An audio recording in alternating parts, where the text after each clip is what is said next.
when you want.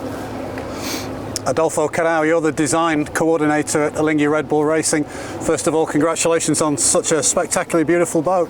You must be very pleased with it. Yes, we're very pleased, very proud as well. It was a huge team effort. And now we're into commissioning, so it's also nice to get into this stage of the campaign.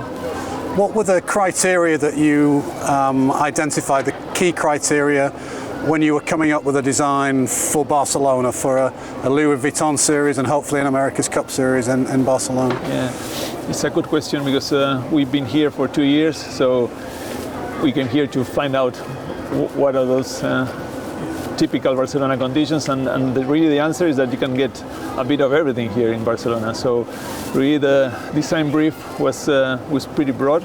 The sea state is a classic for sure, but the sea state is never the same. The angle of the direction of the waves, the period, and the height is always changing. And then depends if you have a sea breeze or if you have some sort of pressure, low pressure system coming. The wind changes a lot. So we did have to consider a wide variety of conditions, and that made the design a bit more tricky, but also more interesting for us. I have to ask you about the bulges on the foredeck. I've asked a couple of people. Is this about Venturi effect, or is this something else? No, this is an aero feature that we think is interesting, and we pretty much optimized every single millimeter of this boat. So that's another optimization we've done. Now, you were out on the chase boat today watching.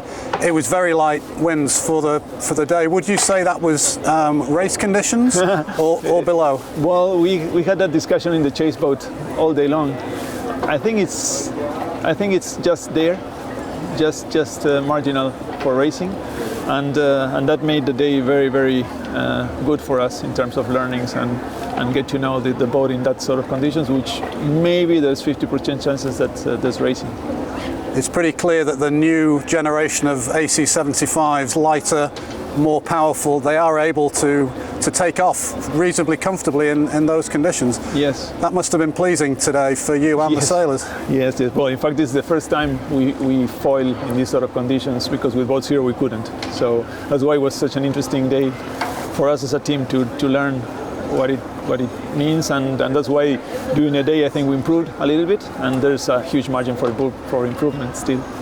How do you feel about sailing in 20 knots of breeze in this boat? Will it be a different scenario? Yeah, for sure. 20 knots here in Barcelona means huge waves, so it will be a very different scenario, and we need to find those conditions at some stage for sure. That's fantastic. Thank you for sharing. Okay, thank you.